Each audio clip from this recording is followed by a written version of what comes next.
कल आप लोग को मैथ बताया था ना 1.3 का, आपका क्वेश्चन एग्जाम में पूछता है ना, 2 नंबर का एग्जाम में पूछता है। पहले 3 नंबर का पूछता था, बट अभी के दौर में कितना नंबर का पूछ रहा है? 2 नंबर का। उसका कोई वैल्यूएशन नहीं है 5 नंबर में, है ना। 5 नंबर का क्वेश्चन जो आपको बता दिए हैं कहाँ कहाँ से पूछता है, एकदम एग्जैक्टली वहीं से पूछेगा। 6 चैप्टर से पूछ लेता है, 7 से पूछ लेता है, एक ज्यामिति से, कोऑर्डिनेट ज्योमेट्री से पूछ लेता है, एक ट्रिग्नोमेट्री से भी पूछ सकता है, ये भी संभावनाएं हैं, और एक कंस्ट्रक्शन पूछ लेता है, रचना। 11 चैप्टर से 4 को पूछता है बस। खैर आज हम लोग को इकोनॉमिक्स का चैप्टर चालू होगा, 3rd ना, 1st 2nd हो गया था, पहला चैप्टर हो गया था और दूसरा भी हो गया था। आज तीसरा चैप्टर आप लोग का स्टार्ट होगा, इकोनॉमिक्स का 3rd chapter, 10th class economics. Chapter कौन है? 3rd। बाबू चैप्टर का नाम क्या है? मुद्रा, बचत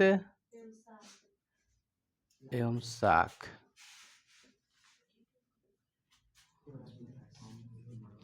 सबसे पहले हम लोग देख लेते हैं कि मुद्रा क्या है ना। मुद्रा क्या है? मुद्रा को इंग्लिश में क्या कहते हैं? करेंसी। क्या कहते हैं? करेंसी। बताइए तो, इंडियन करेंसी क्या है? रुपया। इंडियन करेंसी क्या है? रुपया। अच्छा देखिए, मुद्रा क्या है?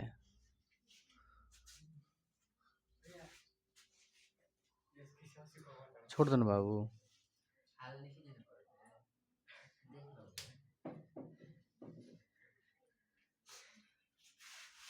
देखिए मुद्रा क्या है? जो वस्तु के विनिमय में काम आती है उसे मुद्रा कहते हैं। जो वस्तु के विनिमय में काम आती है उसे क्या कहते हैं? मुद्रा कहते हैं। यही फर्स्ट आपका आंसर होगा। पूछेगा कि मुद्रा क्या है तो आप दे दीजिएगा कि वस्तु के विनिमय में जो काम आती है उसे क्या कहते हैं? मुद्रा कहते हैं। विनिमय का मतलब होता है लेन देन, किसी वस्तु की लेन देन में जो काम आती है उसे क्या कहते हैं? यानी इन द बोल सकते हैं कि जो विनिमय में काम आती है, यानी क्रय और विक्रय में, किसी को खरीदने में और बेचने में काम आती है उसे क्या कहते हैं? मुद्रा। तो हम लोग लिख सकते हैं इकोनॉमिक्स के लैंग्वेज में कि जो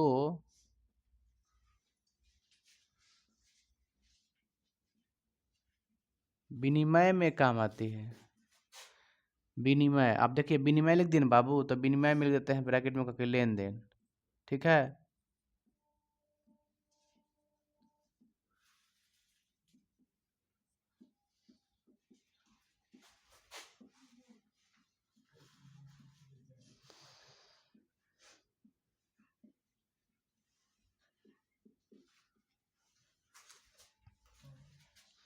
जो विनिमय में काम आती है, मैंने किसी वस्तु को लेन देन में, क्रय विक्रय में, चाहे कोई भी चीज होके जो काम आती है उसे क्या कहते हैं? मुद्रा। मुद्रा 2 तरह से होती है, 2 रूप का मतलब एक्सेप्ट किया जाता है। यानी कहने का मतलब ये है ना कि विनिमय 2 तरह से होता है। विनिमय के कितने रूप हैं? 2 रूप, याद रखिएगा। तो विनिमय का मतलब क्या होता है बाबू? लेन देन। तो विनिमय के कितने रूप होते हैं?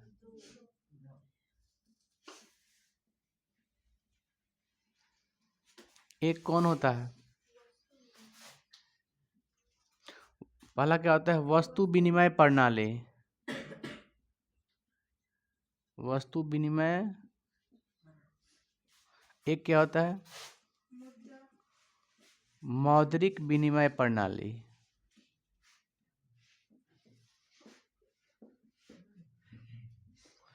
इंग्लिश में क्या कहते हैं बाबू इसको?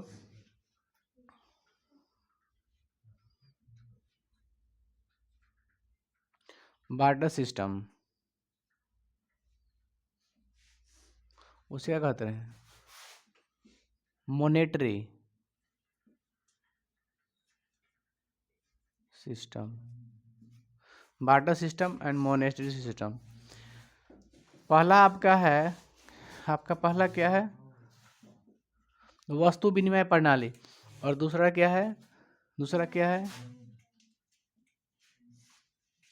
विनिमय ऐसे लिखा जाता है ना। विनय लिखे थे, विनिमय का विनय, विनय। तो देखिए बाबू रे, वस्तु विनिमय प्रणाली, आप मुद्रा को समझ गए कि मुद्रा का काम क्या होता है, किसी वस्तु की लेन देन में काम आती है। आप सभी लोग जानते हैं कि मुद्रा का काम क्या होता है, मुद्रा का मतलब पैसा वगैरह। ठीक है, तो मुद्रा ना पहले क्या होता था कि पहले की स्थिति में वस्तु की ही लेन देन होती थी। अभी के दौर में क्या है, वस्तु लीजिए वस्तु दीजिए पैसा लीजिए, ऐसा है अभी के सिचुएशन में, वर्तमान में। पहले क्या था, वस्तु विनिमय प्रणाली। तो इसका आंसर अगर आपको लिखना होगा तो क्या लिखिएगा, वस्तु विनिमय प्रणाली में वैसा प्रणाली, वैसा प्रणाली जिसमें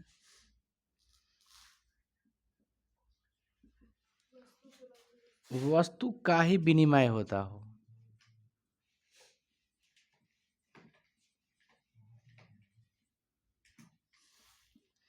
उसे क्या कहते हैं, वस्तु विनिमय प्रणाली।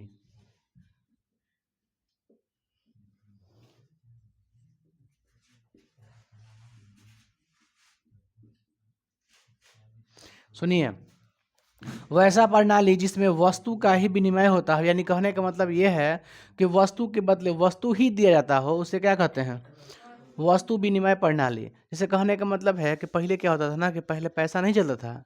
हाँ भाई, तो हमारा घर से ई सामान ले लो और तुम वो सामान दे दो। कहने का जैसे कैसे है, कोई गेहूं ले ले, हमको चावल दे दो, आटा ले लो चावल दे दो, दही ले लो दूध दे दो। ऐसे नहीं हो गया, एक्सचेंज रूल हो गया। का एक सामान दूसरे के पास जरूरत है तो ले सकता है, दे सकता है।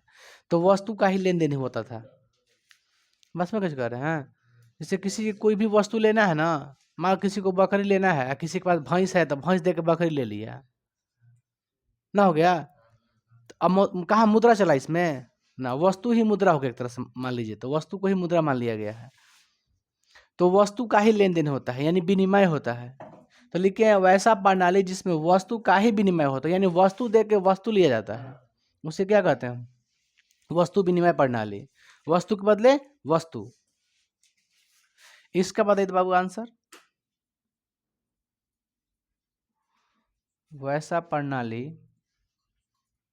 आप इसमें एग्जाम्पल जैसे दे सकते हैं, क्या जैसे दे सकते हैं, आटा के बदले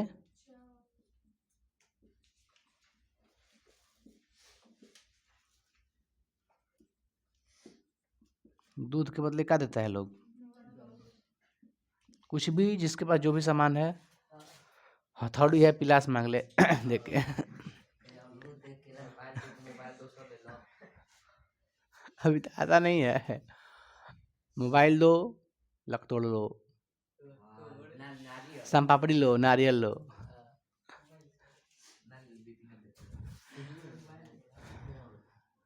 वैसा प्रणाली बाबू रे, वैसा प्रणाली ये बताते हैं सर, वैसा प्रणाली जिसमें वस्तु के बदले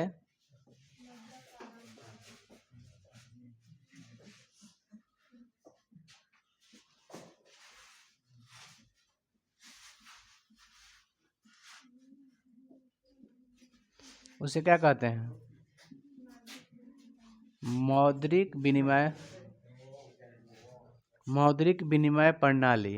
थोड़ा सा बाबू, थोड़ा इधर तो स्पेस नहीं किया बाबू।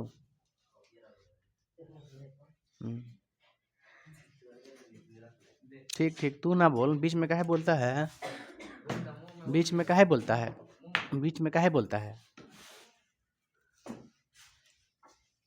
देखिए इसलिए बड़ा रखे हैं डंडा, जहाँ हाँ वो भी ला रहा है। देखो, जिसमें वस्तु के बदला पैसा दिया जाता हो, मुद्रा। मुद्रा किसी रूप में हो सकता है, किसी वस्तु को भी मुद्रा बना सकता है, ठीक ना। देश में जो चीज़ घोषित हो जाए कि हाँ इस मोबाइल को ही मुद्रा मान लीजिए, इस बोतल को ही मुद्रा मान लीजिए, सबकी बोतल देगा, बोतल देगा सामान लेगा, बोतल देगा सामान लेगा, यानी किसी भी चीज़ को आप मुद्रा मान सकते हैं। हम लोग नहीं मानेंगे, गवर्नमेंट जो चीज़ को इशू कर देगा उसको आपको मानना है। देखिए, वैसा प्रणाली जिसमें वस्तु के बदले मुद्रा का प्रयोग किया जाता हो, माने वस्तु लेके कोई सामान लेके खरीद करके पैसा दे दो, तो उसे क्या कहेंगे? मौद्रिक विनिमय प्रणाली। देखिए, मौद्रिक विनिमय मुद्रा का विनिमय लेन देन होता हो, जैसे कोई वस्तु लो मुद्रा दो का, इसमें क्या वस्तु विनिमय, वस्तु की लेन देन होता हो, इसमें वस्तु के बदले वस्तु का। आपको समझ में आया ना? मौद्रिक और ये क्या हो गया आपका वस्तु विनिमय प्रणाली। हम लोग देखते हैं कि देखिए मुद्रा वाला में ज़्यादा परेशानी नहीं होती है, मुद्रा में ज़्यादा परेशानी नहीं होती है। कोई भी किसी जो भी पैसा है आप चाहिएगा आप लोग, तो उसे आप लोग संचय भी कर सकते हैं, संचय कर सकते हैं, मतलब कहने का मतलब संचित कर सकते हैं। संचित का मतलब आप उसको इकट्ठा कर सकते हैं, उसको जमा कर सकते हैं। लेकिन कोई मतलब वस्तु के बदले अगर वस्तु ले लीजिएगा तो कभी भी खराब भी हो सकता है, उसको संचित कर सकते हैं। मान लो हमको लेना है प्याज, दे देंगे लहसुन कि बाबू तू ले लहसुन, हमको दे दे प्याज। कई दिन तक रखिएगा प्याज, मतलब उसको संचित आप नहीं कर सकते हैं परमानेंट के लिए, लेकिन पैसा आप संचित कर सकते हो, खराब नहीं होने वाला है। तो देखिए मौद्रिक में ज़्यादा परेशानियां नहीं होती है, हम बट न वस्तु की विनिमय प्रणाली में ना बहुत ज़्यादा कठिनाई परेशानियां उठानी पड़ती हैं। तो वही हम लोग कठिनाइयों को देखेंगे आज कि वस्तु विनिमय प्रणाली की कठिनाइयां क्या क्या है ना?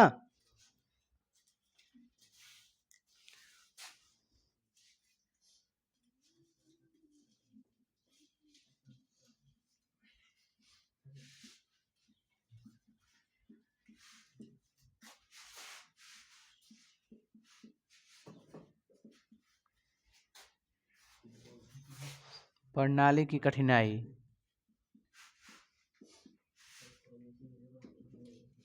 बताइए तो पहला क्या है? आप लोग को मालूम है? कोई लिखा नहीं है मटेरियल? देखिए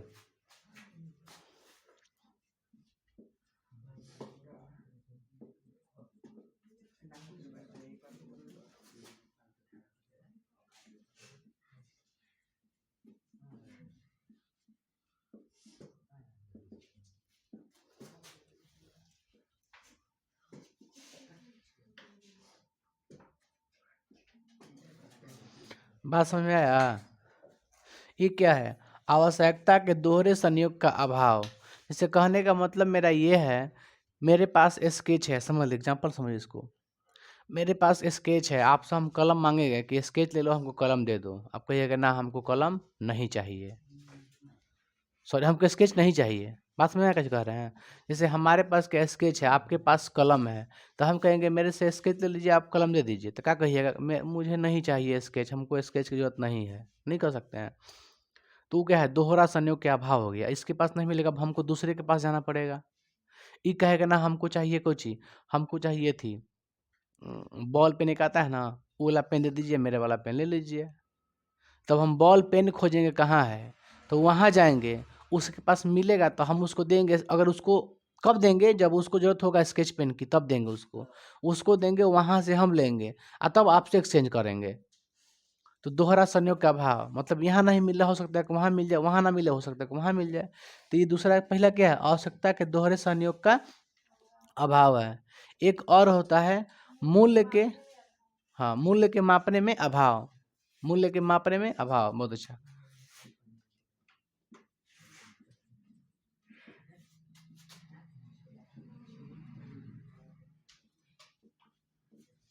मापक का अभाव, बाबूरे मूल्य के सामान्य मापक का अभाव। जैसे कहने का सेंस ये है कि जैसे एग्जांपल ले लीजिए कि कौन सी एग्जांपल दें आप लोग को? गाय का दे देते हैं, गाय का, बकरी का देते हैं हम, गाय भैंस ना बराबर क्यों हो गया? गाय का ले लेते हैं, बकरी का ले लेते हैं। मान के चलिए मेरे पास एक गाय है, ठीक है, और लखना के पास एथी है।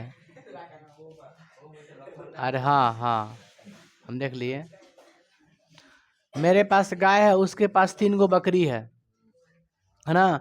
अब कहेंगे हम क्या कि बाबू रे हमसे गई, ऊ कहेगा हमसे, ऊ कहेगा बकरिया वाला कि हम आपको दे देते हैं 3 गो बकरी, आप हमको दे दीजिए गाय, ठीक है। वो कहेगा कि आप, हम देते हैं आपको बकरी 3 गो, आप दे दीजिए गाय। तो हम क्या कहेंगे पता है? कि 3 गो बकरी, हमको चाहिए 10 गो बकरी। यानी कहने का सेंस ये है कि वो कहेगा नहीं 3 गो बकरी ला खइबे की है आपका गाय, तो आप कह लीजिएगा 10 गो बकरी। वो बोलेगा हमसे, हम बोलेंगे ना हमको इतना बकरी चाहिए, चाहे उतना चाहिए, है ना, जो भी बोलेंगे। लेकिन हमको ये आइडिया नहीं है वस्तु विनिमय प्रणाली के हिसाब से कि हमारी जो गाय है उसकी वैल्यूएशन कितना लगा है। यह मालूम नहीं रहता है कि मेरे पास अगर गाय है तो उसकी कीमत कितना है। मुद्रा में कीमत, मुद्रा चलता नहीं, तो मेरी गाय की कीमत है 20,000 की, 30,000, वो सब नहीं था वहाँ पे। मुद्रा के जैसे कहने का मतलब है कि गाय की कोई कीमत नहीं लगा सकता है वहाँ पे। बस समझ में आया। वो कहेगा ना 3 गो बकरी लखइया है आपका गैया, हम 10 को कहे के देंगे। माने सेंस समझे ना, अभी के डेट में हो जाएगा कंपेयर। कंपेयर कैसे होगा? क्योंकि कोई आइडिया लगा सकता है कि ना 3 गो बकरी दाम बढ़ गया 20,000, हाँ आपका गाय भी है 20,000 का, तो एक्सचेंज कर सकते हैं, कोई दिक्कत नहीं, क्योंकि अभी अब मुद्रा चल रहा है, उसका वैल्यूएशन आप लगा सकते हैं। बट पहले ऐसे नहीं था कि आप किसी चीज़ को वैल्यूएशन लगा दीजिएगा ना इतना कीमत बा और बकरियों के इतना कीमत बा, ले ला दे दा। पहले ऐसा नहीं था ना। यानी कहने का सेंस क्या है, बात समझे? उस आप गाय को कीमत नहीं लगा सकते हैं, चाहे उस बकरी का आप कीमत नहीं लगा सकते हैं। तो ऐसे में दिक्कत होता था कि ना हम गाय काहे लिए देंगे, आप हमको इतना दे दीजिए बकरी, वो कहेगा ना हमको गाय दे दीजिए। बात समझ में आ रहा है ना? माने किसी को वैल्यू पता नहीं है कि वैल्यू कितना कितना लग रहा है, ये मालूम नहीं, बस ये जानता है कि आप एक्सचेंज करेंगे एक्सचेंज हो जाएगा ना। आदमी को अंदाजा लगा के देता था कि ना हमारे पास 3 गो बकरी है ना, तो हाँ उसके गैया के बराबर है, ऐसा बात नहीं है। तो ऐसे आदमी कर देता है, पहले करता था। लेकिन उन लोग में ना अपने मतभेद हो जाता था कि ना मेरा ज़्यादा है, इतना विशाल है, बड़ी गाय है, इससे है उससे है। अब मुद्रा में तो बता नहीं सकता है कि 20,000 का 30,000 का है। दिक्कत यहाँ पे ये था। तो उस समय ना मूल्य को लगाना बहुत अभाव, अभाव था, मैंने कमी थी। कहने का मतलब है मूल्य के सामान्य मापक का क्या था, अभाव था। किसी चीज को ना आप माप नहीं सकते हैं कितनी की वो है, कितना उसका रकम होगा। बस समझ रहे हैं? और क्या है मालूम है? ना ना हाँ आप कह सकते हैं ना कि आंकड़ों को मत लिखिए बाबू, किसी वस्तु को एकत्रित ना संचय लिख दीजिए, है ना। संचय करने में परेशानी, अभाव लिख सकते हैं ये वाला।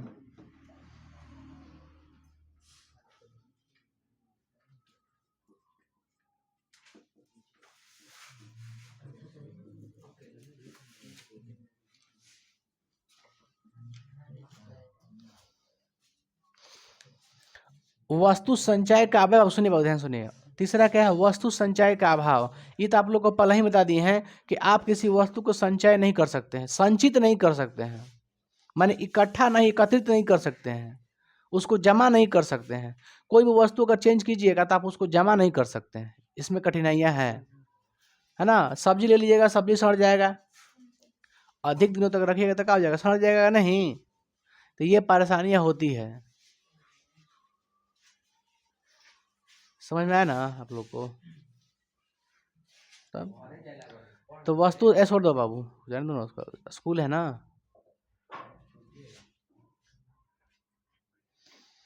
वस्तु संचय का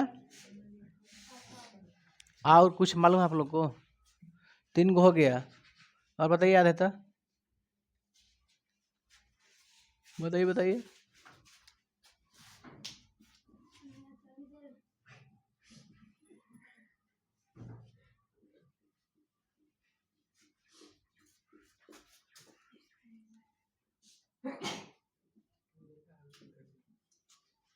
वस्तु हस्तांतरण की समस्या, क्या लिखे हैं? वस्तु हस्तांतरण की समस्या। जैसे पहले के लोग में ये था ना कि मान के चलिए किसी का मतलब कोई घर है, कोई लगाया बनाया है वहाँ पे, अपना अपना खेती बाड़ी ये सब कुछ चीज़ कर रहा है, ठीक ना।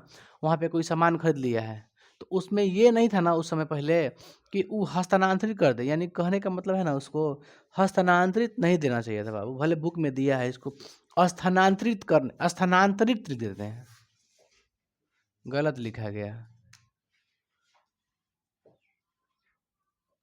स्थानांतरण माने कहने का सेंस ये है ना कि जैसे कहने का मतलब ये है कि कोई वस्तु को आप एक, जैसे मान लीजिए हम यहाँ पे रह रहे हैं, हमको यहाँ से कहीं और रहना है, तो यहाँ के टोटल सामान हमको ले जाना पड़ेगा वहाँ पे। तो पैसा उसा है, आदमी बेच उच के आदमी काम लगा दे देता है कि हाँ भाई तू ले ले, हमारा 500 रुपये दे दे। साइकिल मेरे पास है, बाइक है, हमको ले जाना है यहाँ से महाराष्ट्र में ले जाता, महाराष्ट्र में कैसे लेके जाएंगे? जितना ले जाएंगे उतना मेरा खर्चा गिर जाएगा यहाँ पे परिवहन का। तो कहने का मतलब ये है कि अभी के डेट में क्या है, हाँ जी उसका वैल्यूएशन लगा के गाड़ी के चाहे साइकिल जो भी मेरे पास सामान है उसका कर देंगे, बेच देंगे यहाँ पे, उसके बदले मुद्रा ले लेंगे, आप मुद्रा को लेकर चल जाएंगे। आपको कह देंगे बाबू आप सब सामान लग जाइए यहाँ से महाराष्ट्र में, कैसे लग जाइएगा आप सामान लेके जा पाइएगा? बड़ा बड़ा देगची, बड़ा बड़े कढ़ाई, सब इतना सामान घर में है, बक्सा वगैरह। तो आप क्या कीजिएगा, उसको वैल्यूएशन लगा करके यहाँ पर बिक्री कर दीजिएगा, सेल कर दीजिएगा। सेल करने के बाद आपको मुद्रा मिल जाएगा, और मुद्रा नोट के रूप में मिलेगा, और नोट पैकेट में चल जाएगा, आराम से चल जाएगा जहाँ जाना होगा। बैंक में चल जाएगा, बैंक में जमा से चल जाएगा, जहाँ भी मन तहाँ निकाल लीजिए। तो स्थानांतरित में बहुत समस्या होती थी, उसमें क्या कर रहे हैं।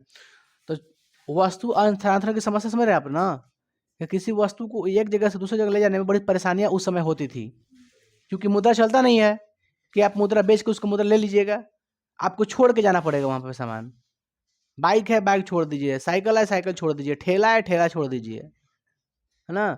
गाय है, गाय छोड़ के जाना है आपको, है। बेचने वाली बात नहीं होती है। एक आपका है भविष्य की भुगतान की कठिनाइयां। एक क्या है, भविष्य में भुगतान की कठिनाइयां। मुकेश, ठीक है ना।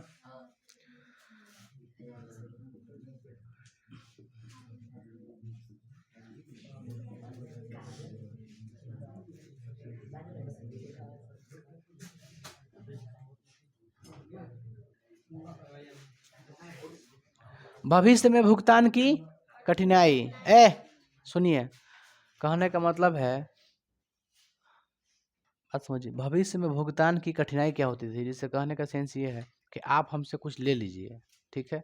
जैसे आप हमसे क्या लीजिएगा, वस्तु लीजिएगा, क्योंकि हम अभी कहाँ जी रहे हैं, वस्तु में, वस्तु प्रणाली में जी रहे हैं अभी हम मौद्रिक की बात नहीं कर रहे हैं, वस्तु के। आप हमसे कोई वस्तु ले लीजिए, कहे कि ना हम आपको दे देंगे आगे आने वाले समय में, 1 महीने के बाद, 2 महीने के बाद, 3 महीने के बाद। जैसे मान के चलिए मेरे पास गाय है, गाय दे रही है दूध, आप मांग लीजिए हमसे, दे दीजिए ना पैंचा पे, हम दे देंगे आपको 1-2 महीने के बाद, आप हमसे ले लीजिएगा, है ना। 1 महीना के बाद क्या कीजिएगा, सब दूध पी के हमको दे दीजिएगा गैया। अब नहीं करेगा तो बताइए, उसमें कोई अथी है क्या है, उसमें भविष्य में भुगतान की कठिनाई है। माने कहने का मतलब, जैसा हम दिए हैं उसको, वो वैसा हमको नहीं दे सकता है। मैं समझ रही, जैसे हम आपको दिए हैं गाय के, हाँ, कोई दूध देने वाली गाय दे रहे हैं, आप दूध खत्म हो गया तो आप हमको दे रहे हैं, तो कहाँ वैसा है। तो एक्सचेंज रूल में बड़ा दिक्कत होता था भविष्य में देने के लिए। कोई भी सामान, कोई आज सामान दिए तो हो सकता है कि दूसरा के बाद वो खराब हो जाए, ना हुआ, कोई सामान लिए कोई खराब हो गया, तो उसमें कठिनाई होती थी, परेशानियाँ होती थी कि ना वही सामान कहाँ से मिलेगा। हम आपको कोई सामान दे दिए तो उसके पास हो या ना हो, भविष्य में कोई गारंटी नहीं है। उसके बदले में आप दूसरा चीज़ दे दीजिएगा, ये नहीं कीजिएगा कोई दूसरा चीज़ हमको दे दीजिएगा, हमको पसंद होगा तो लेंगे, नहीं तो हट वही लेके दे हमरा के। तो भइल ना दिक्कत। 1 रुपया अभी कैसे चलता है, 1 रुपया के 2000 वाला सिक्का हमको चाहिए।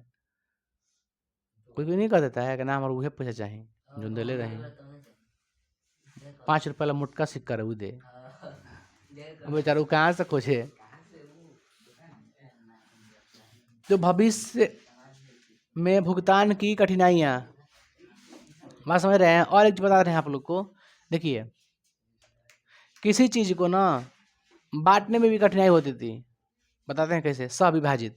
कहने का सेंस ये है कि मेरे पास एक गाय है, समझ लीजिए मेरे पास एक गाय है, ठीक है। हमको चाहिए क्या, बकरी चाहिए 10 गो, उसके बदले में सपोज कीजिए 10 गो बकरी चाहिए, एक गाय के बदले देंगे, किसी गाय 10 गो बकरी लेंगे। तो हम चल दिए बकरी ढूंढने के लिए, किसके पास 10 गो बकरी है। गए तो कहेंगे भैया देखिए मेरे से गाय ले लीजिए, 10 गो बकरी दे दीजिए। तो कहेगा भैया मेरे पास 2 गो बकरिए है, चाहे 3 गो बकरिए है कहेगा, है ना। तो कहेगा ना ना ना ना, सही बात नहीं है। फिर उठेगा, फिर कहीं जाएगा, फिर कहेगा भैया हमसे 10 गो दे दीजिए बकरी, हमसे ले लीजिएगा। वो कहेगा ना भैया हमारे पास 5 गो बकरिए है, हम कहाँ से देंगे। बात समझ रहे हैं ना, 5 गो बकरी हम कहाँ से देंगे। यानी कहने का मतलब है, किसी के पास 10 गो बकरी नहीं मिला, किसी के पास 3 गो तो किसी के पास 5 गो। अब समस्या यहाँ पर क्या उठा कि मेरे पास गाय है, अब हम गाय के काट के तो नहीं ना बांट देंगे, हाँ भाई थोड़ा सा तू ले ले, थोड़ा सा तू ले ले, थोड़ा सा तू ले ले, ओकर तक कहानी खत्म हो जी, फिर लेके करी क्या वो। बस में बता ना, कहने का सेंस ये है कि आप उसको बांट नहीं सकते हैं, बांटिएगा तो फिर किसी काम लायक नहीं रहेगा वो।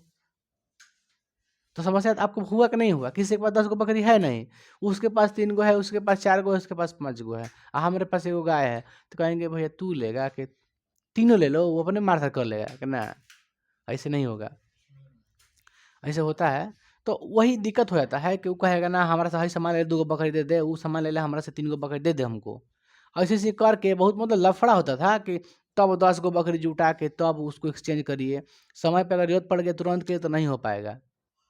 तो आप इसका अभाव है कि ना कि किसी सामान को बदलने में बड़ी कठिनाई होती थी, अधिक से अधिक लेने में। इसको मिटा के आगे बताते हैं, ठीक है?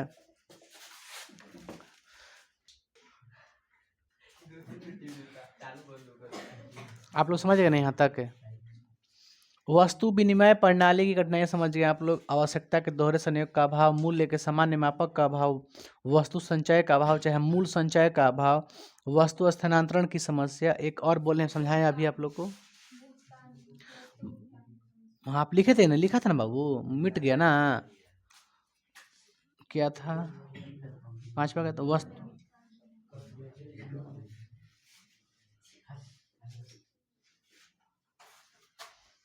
वस्तु भुगतान की समस्या था ना। एक और समझाए हैं, स्विभाजन की समस्या।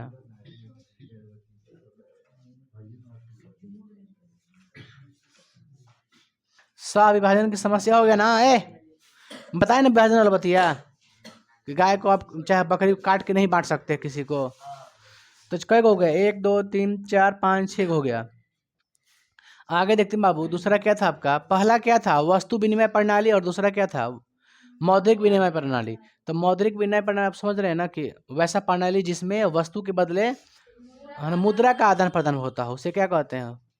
मौद्रिक विनिमय प्रणाली। जिसमें मुद्रा का विनिमय होता हो, वस्तु लेके मुद्रा दे दो, यही ना है बाबू। हर जगह के देखते हैं कि करेंसी क्या क्या है ना। हम लोग करेंसी देख लेते हैं। कब बाबू? देखिए,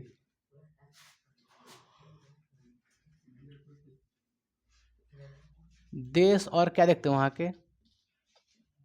मुद्रा। बताइएगा आप लोग, भारत का क्या है? पाकिस्तान का क्या है? नेपाल का क्या है? बांग्लादेश का क्या है? इंग्लैंड का क्या है? रूस का क्या है? ईरान का?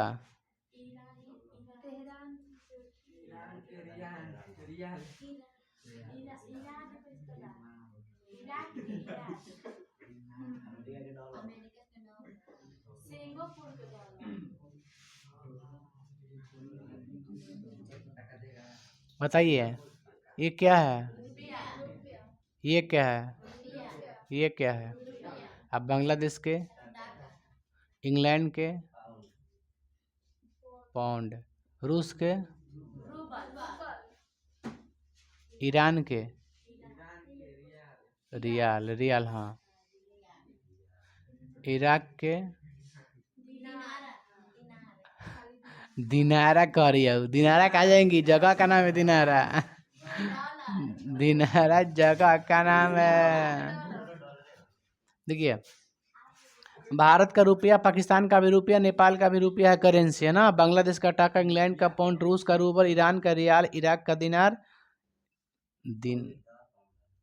अमेरिका का डॉलर, सिंगापुर के। और कहाँ के लिखे? कहाँ के लिखे? दुबई का क्या होता है?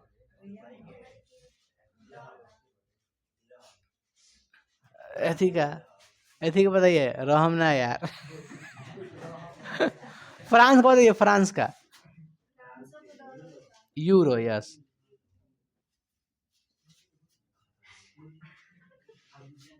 जापान का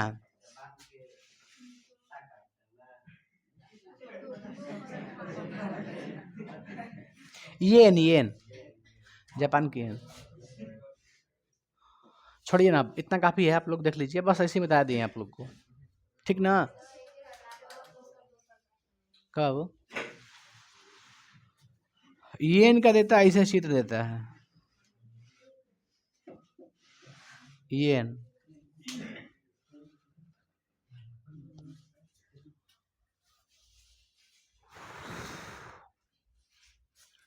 देखते हैं मुद्रा का परिभाषा। मुद्रा का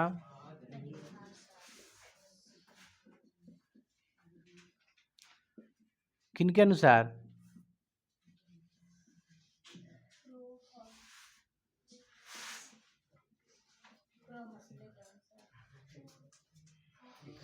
खाली क्या है? प्रो हार्टले के अनुसार। अनुसार लिख ले हैं। प्रो हार्टले के अनुसार ना। प्रो मतलब प्रोफेसर, प्रोफेसर हार्टले के अनुसार। प्रोफेसर हार्टले के अनुसार मुद्रा वह है जो मुद्रा का कार्य करती है। उन्होंने क्या कहा था? मुद्रा वह है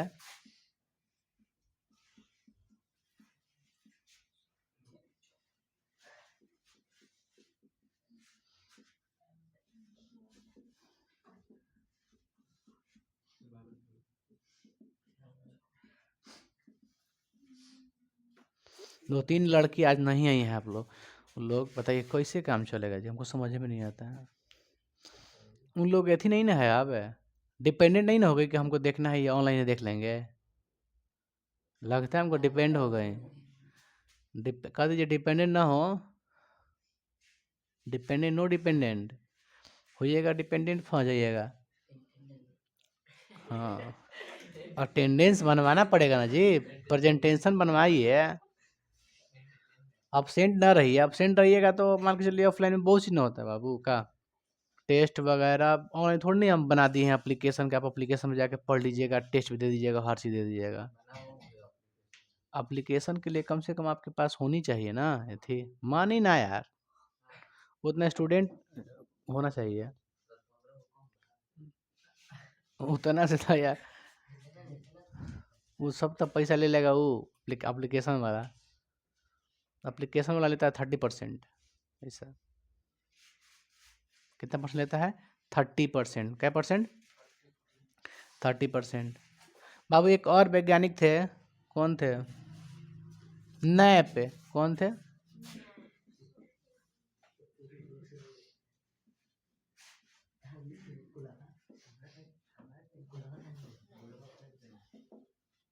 नैप के अनुसार मुद्रा की परिभाषा क्या दिए थे बताइए तो? वही दिए थे और पैसा वाला कि वस्तु के बदले क्या दिया जाता हो? हाँ, वस्तु के बदले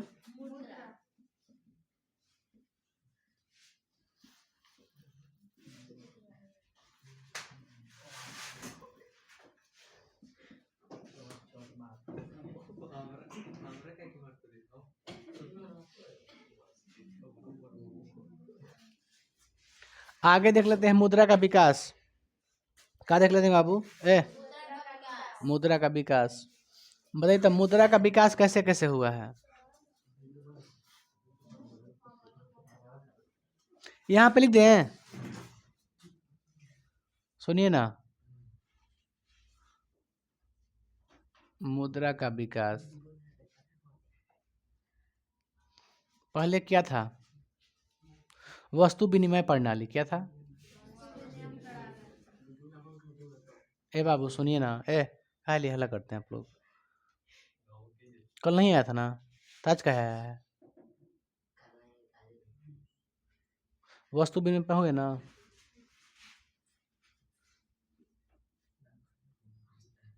वस्तु मुद्रा दूसरा क्या था? वस्तु मुद्रा, मौद्रिक वस्तु जो है वस्तु मुद्रा। जैसे कहने का मतलब है वस्तु का विनिमय, समझ गए ना आप लोग? कौची वस्तु, और वस्तु मुद्रा का मतलब हम बता दें, सुनिए। वस्तु मुद्रा का मतलब क्या होता है? किसी वस्तु को ही मुद्रा मान लिया जाता है कि ये वस्तु है ना, इसी को हम लोग मुद्रा के रूप में हम लोग प्रचलित करते हैं, यही मुद्रा काम करेगा। यही आपको देख कोई सामान लेना है आपको, जैसे मान लो स्केच को हम मुद्रा बना दिए, हम घोषित करते हैं ये मुद्रा है ना, पैसा है ये। इसको देख के आपको इसी सामान को लीजिएगा तो इसको ही देना पड़ेगा आपको। तो वस्तु को मुद्रा बना दिए ना, तो जो वस्तु को मुद्रा घोषित किया जाता है वही क्या होता है? वस्तु मुद्रा। फिर क्या होता है? धात्विक मुद्रा। क्या होता है?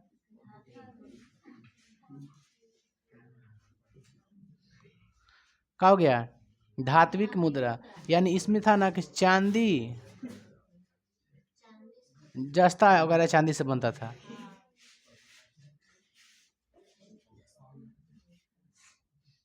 इसकी आकार जो थी ना बाबू, आकार आकार एकदम जिग जैग लिखा था, मतलब टेढ़ा मेढ़ा। उटपटांग, उटपटांग को क्या कहिएगा? लिख देते हैं उटपटांग।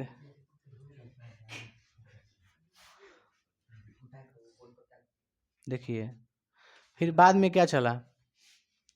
सिक्का मुद्रा। क्या चला?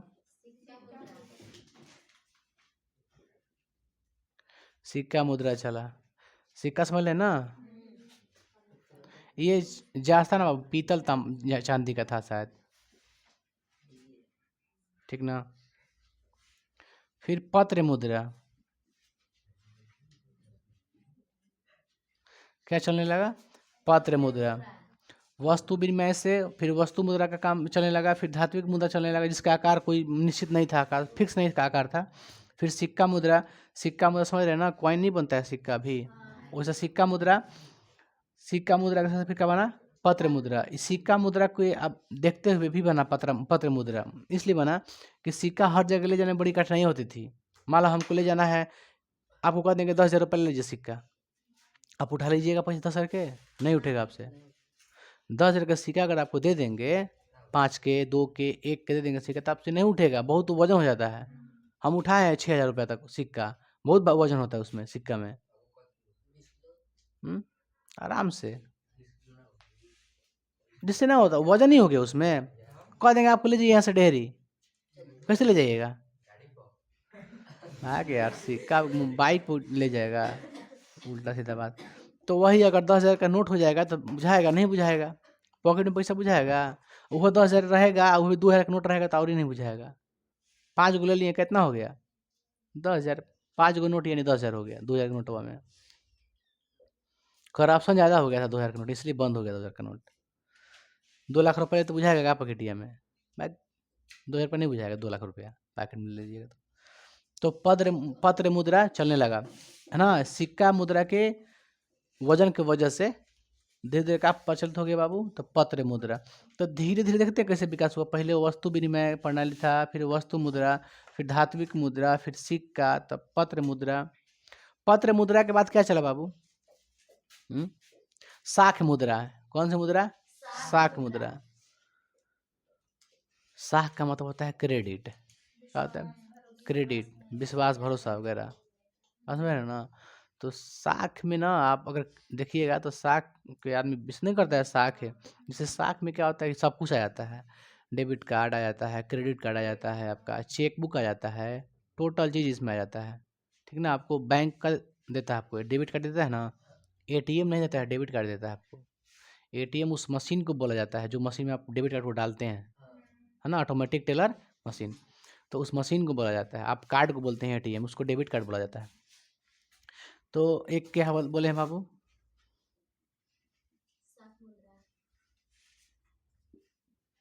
साख मुद्रा। बात समझे ना? पहले क्या था सबसे प्राचीन में?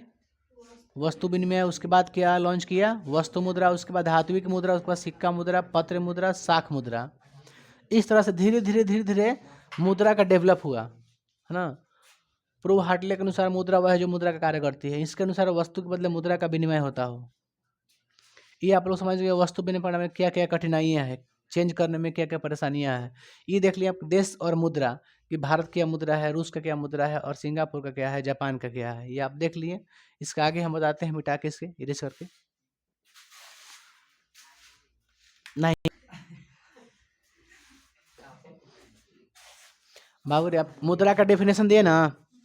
मुद्रा का पहला डेफिनेशन कौन दिए थे? प्रोफेसर हार्टले के अनुसार क्या था? मुद्रा वह है जो मुद्रा का कार्य करती है। इसमें जो लिखे ना वस्तु के बदले मुद्रा का विनिमय, गलत लिखे हैं। सुनिए क्या इसमें था, बताते हैं आप लोग को कि जब कोई राज्य जो होता है ना, राज्य किसी वस्तु को मुद्रा घोषित कर देता है। मान लीजिए जैसे हम बताए ना स्केच वाला, स्केच को मान के चलिए कोई राज्य जो है उसको मुद्रा घोषित कर दिया, ठीक है? तो ये क्या कहलाएगा? मुद्रा कहलाएगा। यानी कहने का सेंस ये है कि इसमें हम लिख सकते हैं, क्या लिख सकते हैं बाबू?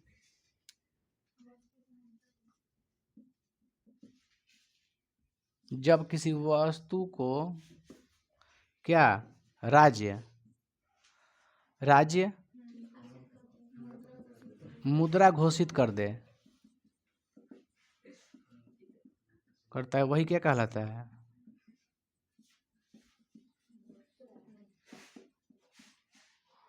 बात समझ गए ना। किसी भी वस्तु को मुद्रा अगर जारी कह देगा ना ये मुद्रा है तो आपको मानना पड़ेगा, सब स्टेट को मानना पड़ेगा, सभी लोगों को मानना पड़ेगा। तो प्रोफेसर हार्टले का उसमें क्या था, मुद्रा वह है जो मुद्रा का काम करते हैं। कहने का सेंस क्या है कि कोई वस्तु के लेन देन में, उनका मतलब यही था किसी वस्तु को लेन देन में। लेकिन इनका मकसद ये था, कहे थे कि देखिए मुद्रा हम उसी को मानेंगे, मुद्रा हम किसी को नहीं कहेंगे, मुद्रा हम उसी कहेंगे जो सरकार यानी राज्य जिसको घोषित कर दे, जिस वस्तु को घोषित कर दे वही क्या है आपका मुद्रा है। बस समझ रहे ना, जो वस्तु को ही, जिस वस्तु को मुद्रा मान करके घोषित कर दे सरकार, उसे क्या कहेंगे मुद्रा। ये कौन बोलता है, नैप, ठीक ना। अब बाबू देख लेते थोड़ा सा, आप देखें ना कैसे कैसे विकास होता है मुद्रा, कैसे कैसे कैसे कैसे था बाबू। पहला क्या था, वस्तु विनिमय प्रणाली, वस्तु विनिमय। दूसरा क्या था, एक सेकेंड, वस्तु मुद्रा था। पहला क्या था, वस्तु विनिमय। दूसरा क्या था, वस्तु मुद्रा। यही वाला वस्तु मुद्रा, वस्तु को ही मुद्रा मान लिया जाए। उसके बाद क्या था, धात्विक, धात्विक मुद्रा। उसके बाद क्या था, सिक्का था।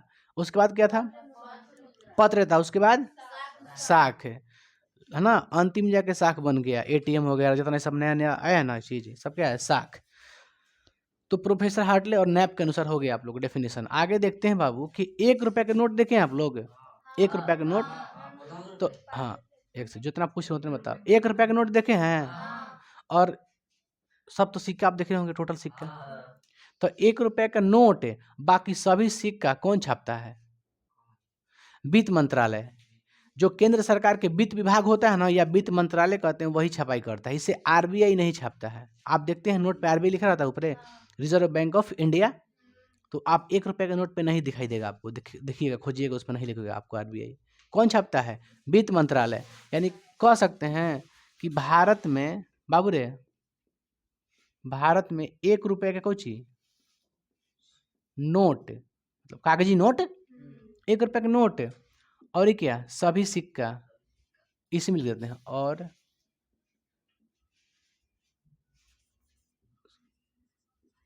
सभी सिक्का वित्त विभाग।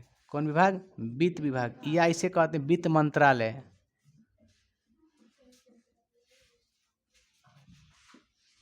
छपाई करती है, लिख देना। अब एक और पॉइंट आप लोग का है कि 2 रुपया या 2 से अधिक जितना भी नोट है, 2 रुपये का नोट है ना, 2 रुपये का नोट है, 2 रुपये का नोट होता है ना। शायद हम नहीं देखें क्या भाई, नहीं 2 रुपये का नोट है क्या तो बाबू, है ना। एक सेकेंड सुनिए, 2 या 2 से अधिक, 2 या 2 से, 2 या 2 से अधिक, वो क्या कर रहा है, रख बाबू वहां पे। देखिए 2 या 2 से अधिक सभी का चीज, सभी कागजी नोट।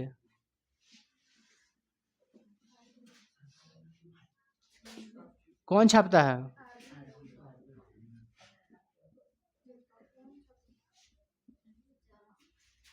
हो गया ना। अच्छा आगे देख लेते हैं आरबीआई को। आरबीआई इसको क्या कहते हैं इंग्लिश में बाबू, रिजर्व बैंक ऑफ इंडिया।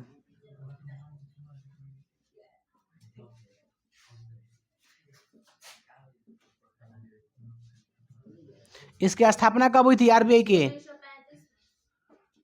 11 अप्रैल ना, 11 अप्रैल बाबू। डेट देखो तो, आरबीआई की जो स्थापना थी, स्थापना क्या था, फिक्स था ना, 11 अप्रैल था ना। आप लोग नोट्स में लिखा है, देखिए तो 11 अप्रैल कितना है, 11 अप्रैल है कि 1 अप्रैल है, 1 अप्रैल होगा, 1 अप्रैल। अच्छा इसका राष्ट्रीयकृत कब किया गया था, कब किया गया था,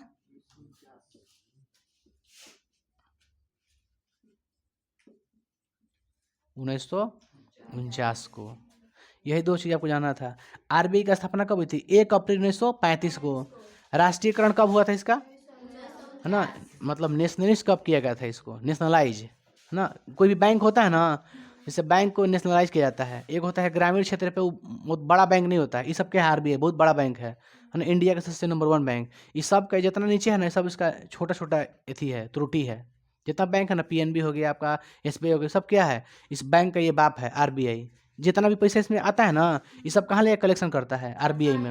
ये सब ई ले जाकर कहाँ देता है, आरबीआई को देता है, आरबीआई में जाकर जमा होता है पैसा। ये आरबीआई एक बहुत बड़ा बैंक है, इंडिया का नंबर 1 बैंक। सबका मतलब हमें सबसे ऊपर का बैंक कौन है, आरबीआई। इससे ऊपर कोई बैंक नहीं है इंडिया में। आरबीआई के नीचे जितना बैंक है छोटा मोटा, ये सब है ना, सब जाके कहाँ कलेक्ट करते हैं सब पैसा, आरबीआई में। ये सब आरबीआई को दे देता है, इस हिसाब किताब इतना है। तो आरबीआई का राष्ट्रीयकरण कब हुआ था, राष्ट्रीयकरण कोई कहता है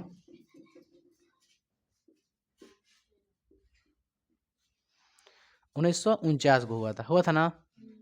आप इसको अब बढ़िया से याद कर लीजिएगा, बहुत एग्जाम में पूछा है कि आरबीआई की स्थापना कब हुई थी, 1935 में, 1 अप्रैल 1935। राष्ट्रीयकरण कब हुआ था उसका, 1949 में। मतलब पूरा देश मान लिया था इसको, पूरा राष्ट्र में, पूरा देश के लिए ये लागू हो गया था 1949 में। लेकिन स्थापना कब हुई थी, 1 अप्रैल 1935 को। आगे कल हम बताएंगे आप लोग को इसके आगे, ठीक ना, यहीं तक छोड़ देते हैं आज।